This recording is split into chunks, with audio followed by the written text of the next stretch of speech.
Do you believe that a simple moment of surrender can change an entire life? What if I told you that there are people who reached rock bottom, lost everything, tried every path, but only found true liberation when they trusted completely in God?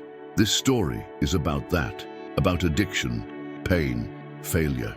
But it's also about hope, transformation, and miracle. Because yes, God still frees, still healing. He still answers prayers made in the silence of the morning when the soul screams for help and no one else hears. How many young people are trapped in addictions today? How many destroyed families, sleepless nights, broken promises, relapses? Maybe you know someone like that. Maybe it's you. And no matter how much they try to get out on their own, no matter how many clinics, advice and medications, nothing seems to work. Addiction is a cruel enemy. It doesn't knock on the door with warnings. It enters, dominates, corrodes. But there is something that addiction cannot dominate: a heart that truly gives itself to the only one who has the power to transform.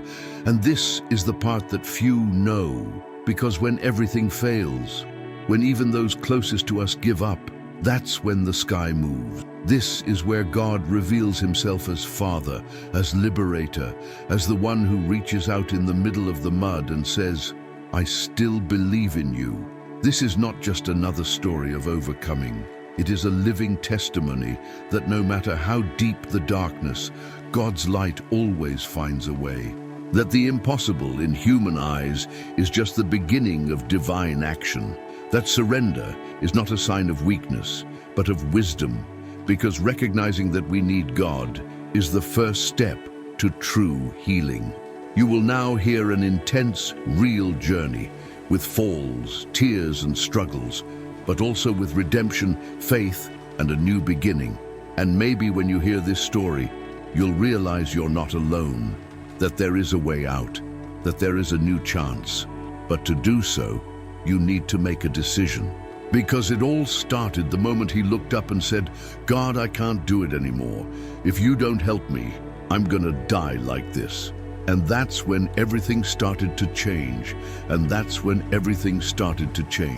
But before continuing this story, I need to tell you something very serious. What you are about to hear is not just a testimony, it's a sign, a warning. The times we live in are of spiritual urgency. Drugs, addictions, the destruction of families. All of this is a part of a larger battle, a silent war for people's souls. And if we are not attentive, if we are not connected with God's truth, we can get lost without even realizing it. That's why content like this is more than just videos. It's a life-saving tool to wake up, of light in the midst of chaos. So, if this message has touched your heart so far, if you believe that this story can reach someone who needs to hear it, don't wait until later. Leave your like now and subscribe to the channel. This helps this message reach further, to touch other lives that perhaps today are in the same abyss that this young man faced. The truth is that we are living in the last days, and more than ever, we need to keep our spirits awake and our hearts focused on God. Stories like this show that there is still time, there is still hope, but we need to act. We need to come together, share, spread faith while there is still opportunity, because time is running out, and the next soul who needs to hear this truth could be just a click away. Lucas was an ordinary young man. He had a family that loved him, dreams of being a musician, and a whole future ahead of him. But a wrong choice took him down a path of no return. At first, no one noticed. It was just a little party here, a getaway there, a typical curiosity of youth, that desire to experience what the world offered, to fit in, to be accepted. It was on one of these nights, amid empty laughter and loud music, that Lucas had his first contact with drugs. He did not imagine, and perhaps no one there did, that just today would be the beginning of a long slavery, an addiction that little by little would rob him of everything he loved most. Time passed, and what seemed like fun became routine. Lucas couldn't go a day without using it. He hid it from his family, lied to his friends, and walked away from anyone who could confront him with the truth. Inside, he knew he was losing himself. But addiction speaks louder, and when the soul is hurt and far from God, any lie seems like a way out. This is how the enemy acts. He doesn't destroy all at once. He seduces, deceives, arrests, until the person can no longer see hope. Music, which was once his passion, became silence. The guitar, leaning in the corner of the room, became just a reminder of what could have been. Rehearsals ended, invitations stopped arriving, and dreams were being suffocated by each new package, each new dose, each new mistake. Lucas didn't realize when he started. To lose everything, the respect of his parents, the trust of his brothers, the peace in his own heart. He tried to convince himself that he could stop whenever he wanted, but it was a lie. He no longer had control over anything. The family tried to help, but they were also tired. There were many broken promises, many relapses, many sleepless nights. The mother cried as she prayed alone in the room, asking God for a miracle. The father, tougher, remained silent, but it was clear that his heart was also broken. Nobody knew what else to do, no one but God. Lucas began to frequent streets he never imagined walking on. He discovered places that only exist when you lose your way. He saw friends die, others get arrested, some simply disappear. With each face erased by tragedy, he felt that the end was closer. But still, he continued. Addiction had become his master, and when addiction takes over, identity goes away. People forget who they are.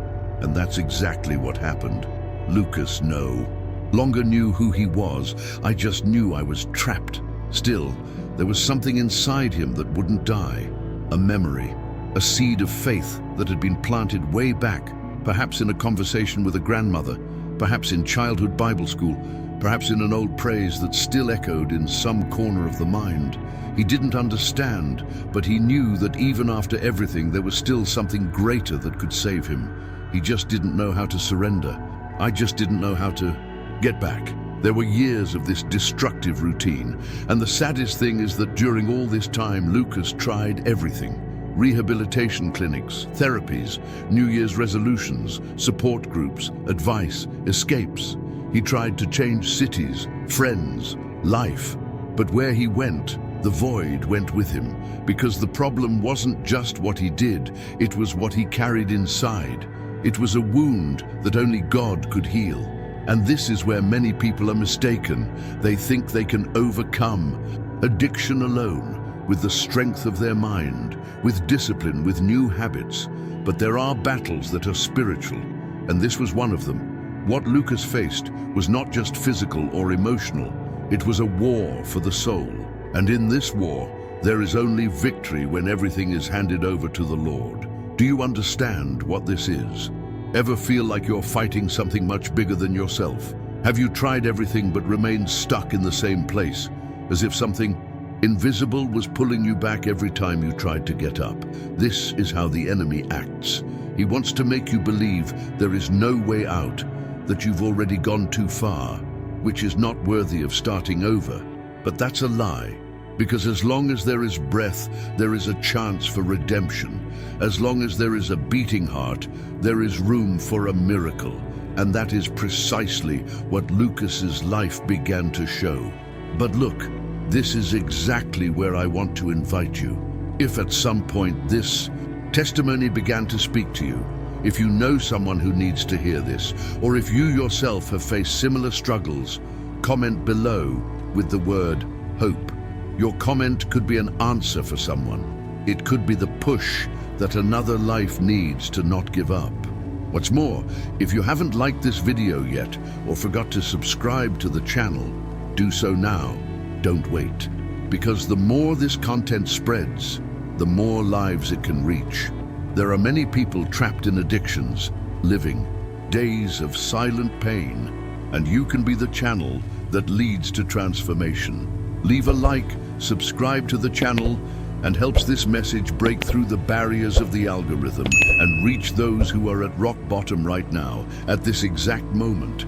What comes next is strong, because even after all of this, even at the height of the destruction, God still had a plan. And it was when Lucas least expected it, when he thought it would be the end, that something extraordinary began to happen. And that's what I'm going to tell you now. Addiction started as fun, but it soon became prison. He lost his job, alienated his friends, and was even rejected by his own family. He slept on the sidewalks, and many nights he thought about taking his own life. And when the prison is inside, there are no visible bars, but the soul knows it is locked. Lucas lived in emotional and spiritual captivity.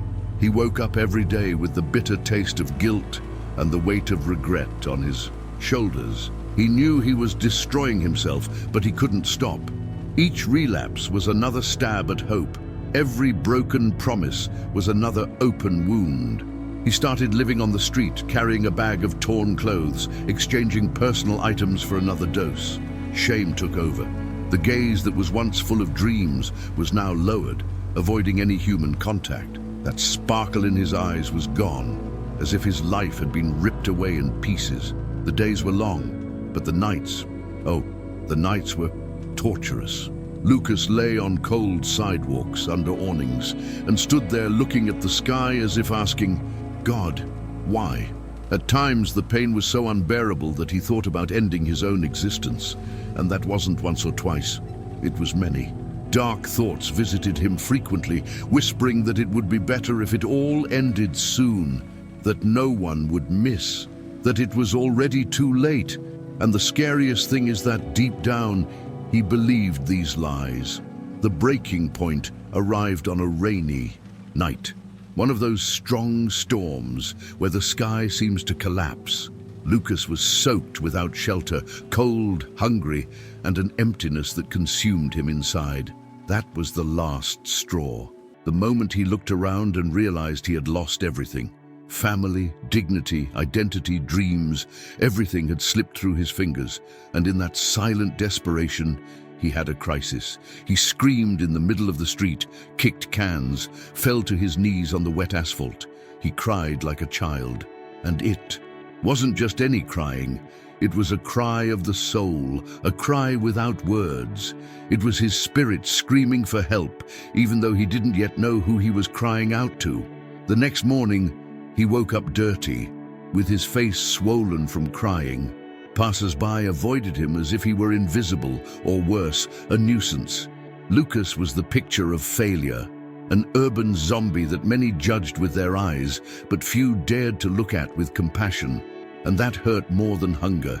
The indifference, the feeling that no one cared. It was also at this stage that he began to hear voices in his mind. Voices that said he was beyond repair, that he was a goner, that God had already given up on him, that he would never be forgiven. And he believed. Because when the soul is hurt, even lies sound like truth. He even entered some shelters, but always ended up leaving. Addiction pulled him back, as if it had invisible chains. It was as if there was a force opposing any attempt at improvement. How many times has he tried to give up everything? Countless. How many times did he say to himself, this time it's serious? And how many times has he failed? More than you can count. And here's a hard truth. No one chooses to be trapped in an addiction. No one dreams of living on the streets, of being despised, of losing everything. But when you fall into a dark hole and see no way out, any attempt to climb seems in vain. And that's where many give up. But Lucas, even fallen, even destroyed, even with his faith almost extinguished, he still carried a spark, a glimmer of hope that even though it was almost invisible, still burned.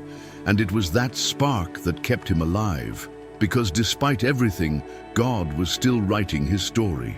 What no one knew, not even Lucas himself, was that this collapse, this rock bottom, was actually fertile ground for a miracle. God was allowing him to come to the end of himself, because only when we recognize that we no longer have strength are we ready to be lifted up by grace. And at that breaking point, God was already preparing the new beginning. Maybe you're hearing this right now and thinking, I know someone like that. Or who knows, you yourself are going through this dark valley. If this is your case, Tell me here in the comments with the word release. Don't be ashamed. Your comment could inspire someone. It could generate a chain of support and prayer. It could be the spark of a miracle in someone else's life. And if you're here until now, it's because this message was made for you. And I know that God has something powerful to do in your life too. Oh, and if you haven't left a like or subscribed to the channel yet, do so now. This is not just about numbers, it's about reach.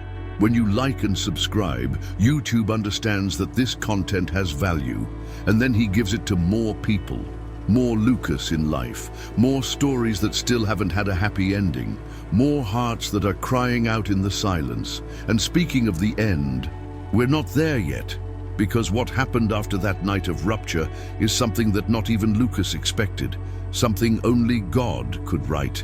And that's what I'm going to tell you now. No treatment worked, no promises held. He screamed for help, but all he heard was the echo of his pain. And it was there, in that deep silence, that he did something he had never really tried. It was late at night. The streets were empty, and the wind carried that biting cold that seems to come from within the soul. Lucas walked aimlessly, dragging his own steps, like someone carrying tons of guilt, shame, and memories. The city slept, but inside it was a storm that never ceased. He stopped in front of a puddle of water formed by the rain that had fallen earlier. The dim lighting from a streetlight caused its reflection to flicker on the surface. There, looking at himself, he truly saw himself for the first time in a long time. Those sunken eyes, haggard face, dirty skin, and torn soul. He no longer recognized who he was. He stood there, staring at that reflection like someone looking at a mirror of the soul. And then the tears came. Not those that flow out of fleeting emotion, but those that come from the deepest part of being. I cry without control, with sobs of accumulated pain, of years of failure, of unfulfilled promises. Cry of those who know they no longer have the strength to continue. And there, in front of that puddle, in that silent street, with his heart crushed, Lucas spoke to God. It wasn't a pretty prayer. These were not rehearsed words. It was a raw, torn, sincere outburst. God, if the Lord really exists, get me out of here. I can't take it anymore. I tried alone. I did everything my way, and look where I ended up. If there's still a way for me, show me. This was the first time he stopped resisting. The first time you allowed yourself to be small before a big God. He didn't know what would happen next. I didn't expect an immediate response. But something changed there. Something invisible but real. Because when a soul truly surrenders, heaven moves. And God hears even the faintest whisper when it is made sincerely. That morning he lay on the sidewalk with his face still wet with tears. But something was different. The weight felt a little lighter, not because circumstances had changed, but because for the first time he was no longer trying to carry everything alone. And sometimes the miracle begins like this, with the courage to admit that we can't do more, that we are not enough, that we need something bigger. And God, he loves broken hearts. He approaches those who are in ruins, those who have been rejected, those who the world calls lost cases. The next day, Lucas woke up to the sound of a car passing by and a timid sun rising over the horizon. He stood up, still not knowing what to expect. The hunger was still there. The clothes were still the same, but something in his spirit had changed. And it was on that day that the unexpected happened. As I walked, still groggy and aimless, a man approached. It was a man with a Bible in his hand. Yes, a Bible. And with a look that exuded peace, he said, "Son, can I offer you a hot coffee?" Lucas, surprised, just nodded yes.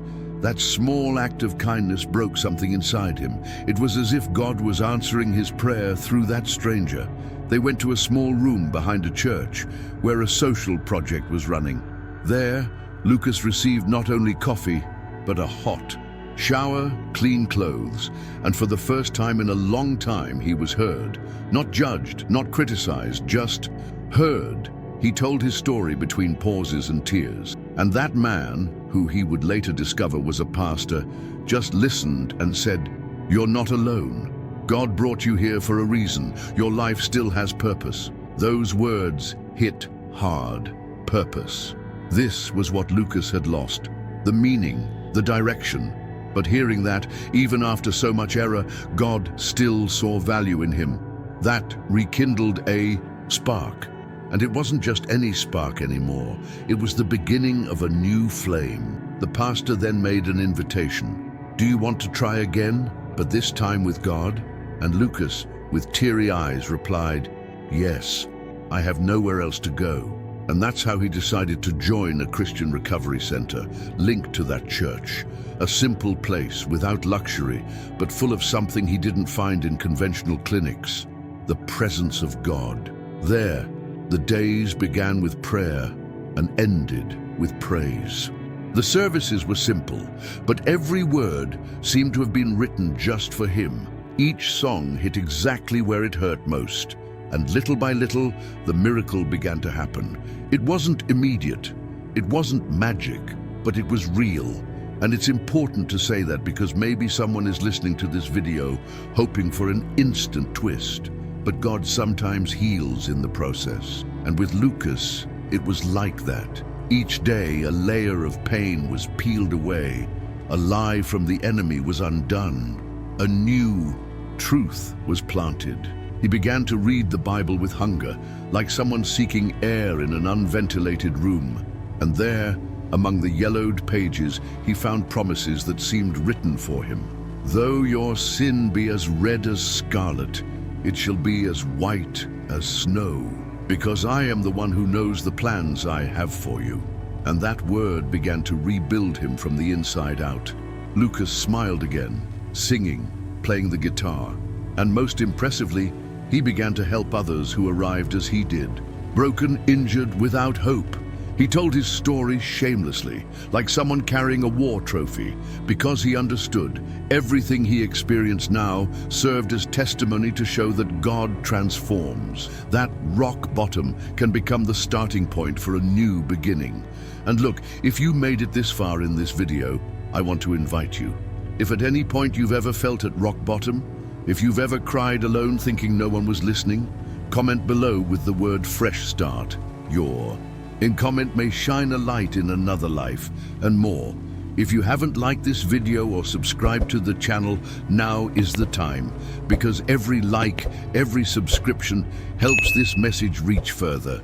And maybe, just maybe, it will reach someone right on the edge of an eternal decision. But this story is not over yet, because what Lucas began to experience there was just the beginning of something bigger. A turnaround that only God could engineer, a transformation that will surprise you. And that's what you'll see now. Without strength, he knelt. There was no one around, only God. And for the first time, he prayed sincerely, God, if you exist, get me out of here. In that damp, dirty corner, with the smell of abandonment and tears drying on his skin, Lucas had an encounter that you cannot see with your eyes, but that changes everything within your soul. He wasn't in a church. There was no worship playing. There was no one with their hand outstretched.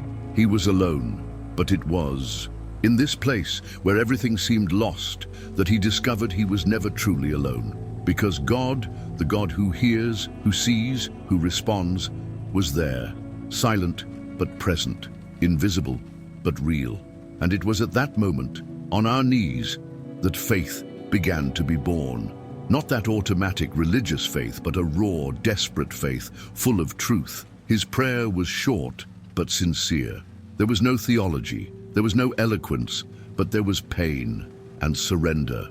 It was the cry of a heart, tired of fighting alone. He didn't promise to be better. He didn't make bargains with God. He didn't try to justify his mistakes. He just cried out. And it was there, in that raw cry, that the sky opened, not with angels descending in glory or an audible voice, but with something more powerful, peace, an inexplicable relief, a feeling that somehow the answer was already on the way. And it's curious how God acts. Sometimes he allows us to reach the limit, not because he wants to see our pain, but Because he knows that it is at this limit that we finally stop resisting. And that's exactly what happened. Lucas had tried everything with his own hands. Now he was saying, God, take control. And it was this decision that marked the turning point. That same night, something different happened. For the first time in years, Lucas was able to sleep peacefully. He was still on the ground. He was still cold. He still had no visible solution. But there was a new certainty within him. God heard. And when God listens, history begins to change. The Bible says at Jeremiah 33:3, "Call to me, and I will answer you, and I will declare to you great and sure things that you do not know." And that's exactly what started to happen. In the following days, he remained in that recovery center linked to the church. But now, everything had a new meaning. Morning devotions were no longer just words. They were seeds planted in fertile soil of a broken soul. Each praise seemed to tell its story. Each verse, read, was a direct answer to the questions he silently carried. Lucas began to feel something he hadn't felt in a long time, presence, the presence of God. It was as if he had finally stopped running, as if that God, who for years seemed distant, was there all the time, waiting for that moment of surrender. And this is something that many people still don't understand. God is not impressed by strength. He approaches those who recognize his weakness, because weakness does not disqualify us before God. It prepares us to be dependent on grace. And Luke understood this not in preaching, but in practice, living, crying, surrendering. Over time, he began to participate in the center's activities more willingly. He washed the dishes with joy, tidied the rooms, helped newcomers with sincere advice. And it wasn't because he was cured, it was because now he no longer fought alone. Prayer became a habit. The Bible became company. Worship became breathing. And little by little, the addiction lost ground, like a giant that crumbles in front of a boy armed with faith. And don't think it was easy. There were still days of fighting, moments of temptation, pain from memories that tried to haunt. But now, something was different. He knew where to run. He knew who to trust. He had discovered that true liberation does not come from willpower, but from the willingness to be guided by God. And this genuine surrender bore fruit. It started small, but soon spread. People around noticed the change. The shine returned to his eyes. The music returned to the lips. And the identity previously buried by addiction began to be restored. Lucas was no longer the same. And even though he was still undergoing treatment, even though he was still in the process, he carried something that not all clinics in the world could give: hope. Not a fragile hope based on feelings, but a hope based on the Word, in the certainty that God does not start something that he does not intend to finish. He knew that the healing process would continue, that wounds still needed to be closed, that memories needed to be healed. But most of all, he knew he had been forgiven, and that was enough. If you're watching this video now, and maybe you're living in a similar moment, maybe you've never really prayed, maybe you think God wouldn't listen, that it's too late, that your mistakes are too big. But let me tell you one thing for sure: God still hears prayers said on the ground. God still answers broken hearts. He is not looking for perfection. He is looking for surrender. And if you have the courage to cry out, just as Luke cried out in that dark dawn, you will see with your own eyes that God still transforms lives. Also, answer me here in the comments. Have you ever had a moment like this of total surrender when you said, God, I can't take it anymore? Write the word in the comments delivery if this has ever happened to you, or if you feel like you need to do it today. Don't be ashamed. This isn't just about engagement, it's about faith in action. Your comment may be an answer for someone. It could be the spark that ignites a fresh start in another life, and enjoy this moment. If this story is touching your heart, leave a like now. Don't wait for the end. Each like helps the algorithm understand that this video needs to reach more lives. And more than that, subscribe to the channel, because this is not just another channel for stories. It is a space for faith, transformation, and renewal. Each video here is a seed, and perhaps the next story told will be yours. But hold on tight, because what happened after this delivery will move you even more. The miracle that God began to perform in Luke's life went beyond liberation. It was a complete transformation, the kind that only heaven can explain. And that's what I'm going to tell you now. That same week, a stranger approached him and told him about a Christian recovery center. There he found not only help, but he found God. The addiction lost its strength. The heart came to life. Lucas was restored, family reunited, and today he helps others get out of what almost killed him. What seemed like the end was actually the beginning of a new chapter. A chapter written with tears, yes, but now also with hope, purpose, and the living presence of God in every line. At that Christian center, Lucas didn't just receive a clean mattress and hot meals. He received something infinitely greater, an environment where the name of Jesus was the center, where the Word of God was daily food, and where the Holy Spirit was treated as real, not as theory. He entered there like a drug addict, discredited, dirty, weak, with a ruined soul. But day after day, service after service, prayer after prayer, something changed. What was once empty was being filled with eternal truths. What was once guilt was transformed into sincere repentance, and then into liberation. And what was once an addiction was now a thirst for the presence of God. Lucas began to understand that he no longer needed to anesthetize himself with drugs, because now he was intoxicated by the peace of Christ. With each verse he read, he discovered that God not only forgave him, but restored him. That God's love was not conditioned by his past, but by the perfect plan that the Lord still had for his life, and that moved him deeply. During a service, while others praised, Lucas remained on his knees in silence with his eyes closed, and at that moment, he felt something he couldn't explain. It was like an invisible hug, like a warmth that passed through his chest, as if all the pain he carried was ripped from within him, one by one. He cried uncontrollably, but it was no longer pain. It was relief. It was healing. It was the touch of the Holy Spirit. It was then that he understood. He had not just been forgiven, he had been adopted. God was now his father, and he was a son. The transformation began to be visible. His face changed. His gaze remained firm, serene. The stance changed. The language, the thoughts, the reactions. Lucas began to be recognized no longer as the kid from the streets, but as the one whom God is raising up.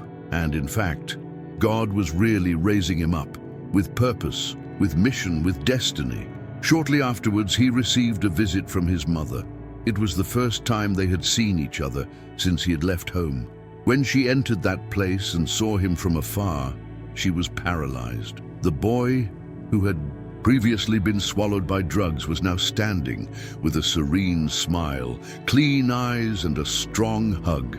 They hugged each other for minutes without saying a word. The tears spoke for them.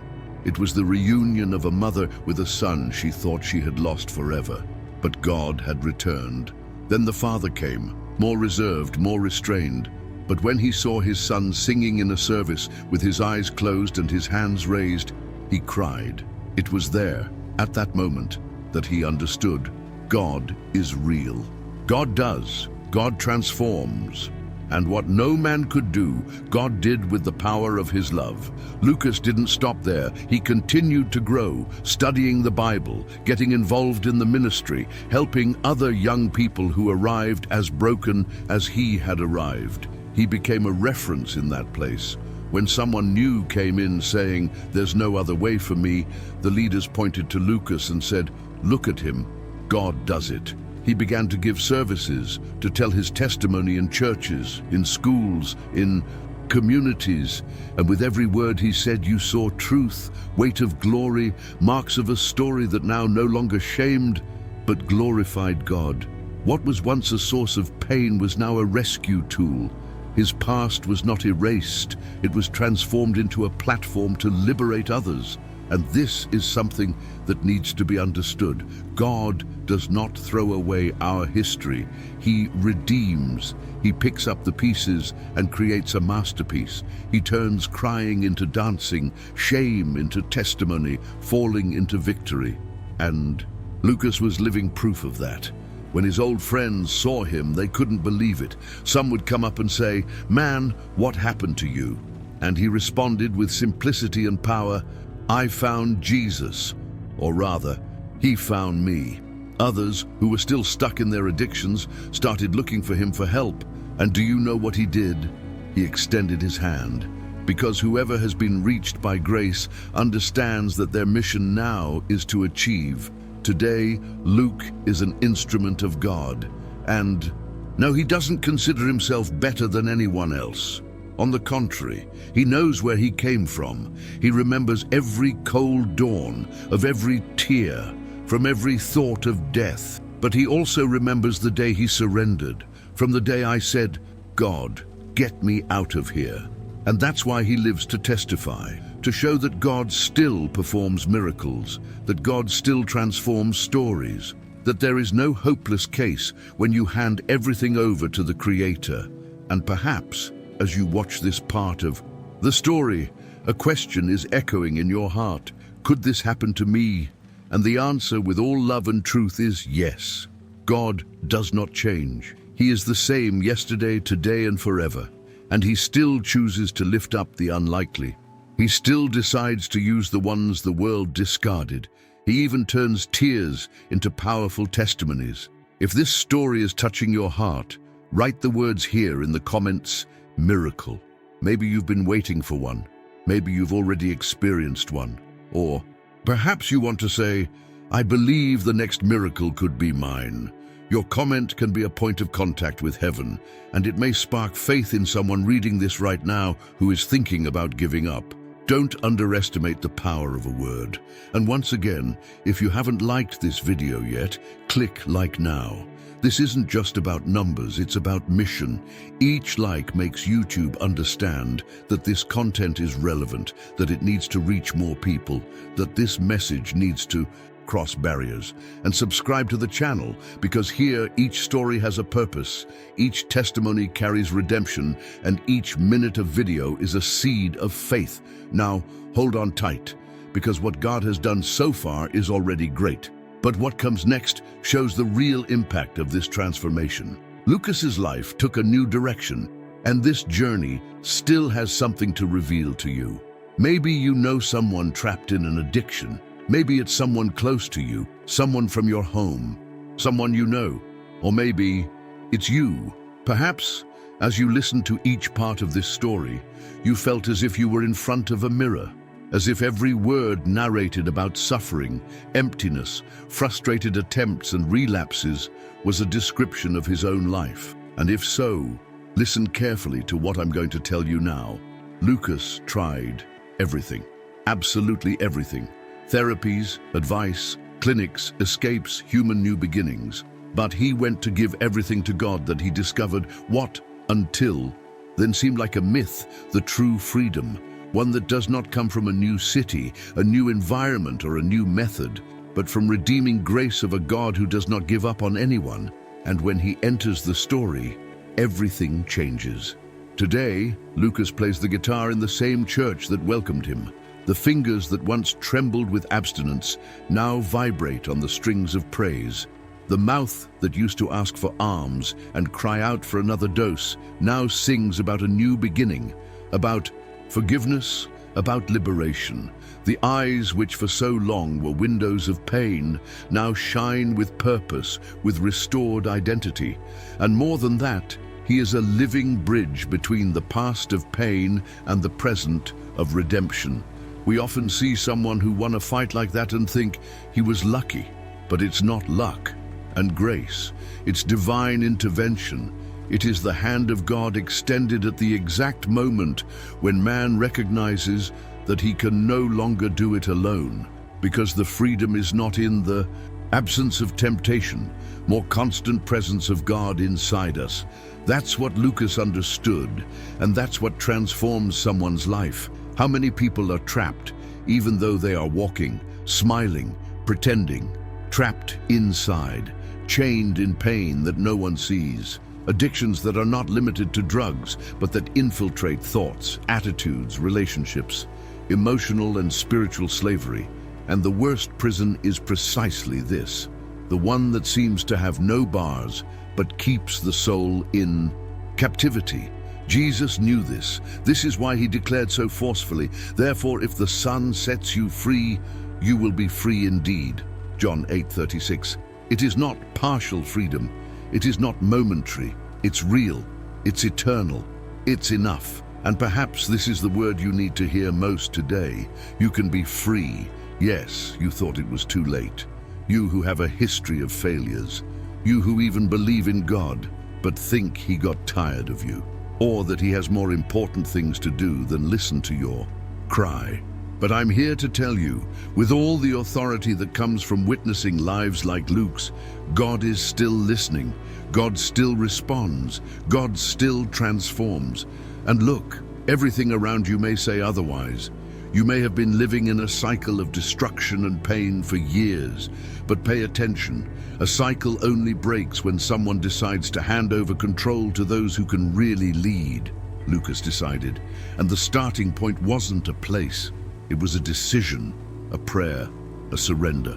And now I want to invite you, a simple but profound invitation. If this story spoke to you, if in some way God touched your heart through Luke's journey, comment below the word freedom. It's not just a comment, it's an act of faith. It's a way for you to say, I receive this word. I believe there is still a way out for me. And if you have already been freed from something, comment too. Share in one sentence. Your testimony could be an answer for someone who is here in this video, struggling in silence. And if you haven't left your like yet, take advantage of this moment now. This is not vanity. This is mission. Your like helps this video to be delivered to more people. People who are in crisis right now, people who are praying for a sign, people who need to know that God still does it. And subscribe too, because here we don't share stories out of emotion. We share testimonies that carry the power of heaven. How many times have you thought, if God gives me a chance, I'll take it with everything? Well then, it could be that this story is the chance you asked for. This video may be the answer you've been waiting for. Don't ignore this moment. Don't skip to other content. Stay with me, because there is still something more that needs to be said. Something that may be the last piece of what God wants to complete in your heart today. And have you ever had a real encounter with God like Lucas did? Have you ever felt that peace that doesn't depend on circumstances? That touch in the spirit that takes you apart and remakes you at the same time? Have you ever lived through a time when everything around you still seems chaotic, but inside, you know something has been restored? Tell me here in the comments. Tell me your experience, or tell me your pain if that's the case. You don't need to write beautifully, write truthfully, because here on this channel, each comment is read with respect, with prayer, with empathy. And if today you are at rock bottom, listening to this with the last strength of your faith, listen to what I'm going to tell you now. The same God who raised Luke, who restored his soul, who cleansed his wounds and gave him a new name, is the same one who is there with you now. He hasn't changed, and he is not far away. He is waiting for your delivery. If this story spoke to you, if at some point God touched your heart through this testimony, don't let this pass in silence. Subscribe to the channel now and turn on notifications. Here, you will find real stories of faith, transformation, miracles, and new beginnings, content that edifies, awakens, and shows that there is still hope, even when all seems lost. And look, if you've made it this far to the end of this video, it's because something has grabbed you, something spoke to his soul. So I want to invite you to leave a comment below with the words, "Freed by faith." Write this as a prophetic act, like a statement, as a testimony, even if you are still in the process. Because faith declares before it sees, and its declaration can be the beginning of a new time. Don't leave here without speaking out. What God started in your heart through this story, He wants to continue. And what God did in Luca's life is just one of the many proofs that the impossible is still the scene of miracles. In the next video, you will learn an even more challenging story. Someone who lived for years in a silent addiction, very different but equally destructive. And it was at the moment when everything seemed calm on the outside but devastating on the inside that heaven intervened in a supernatural way. The journey is intense, the details are strong, and the ending completely unexpected.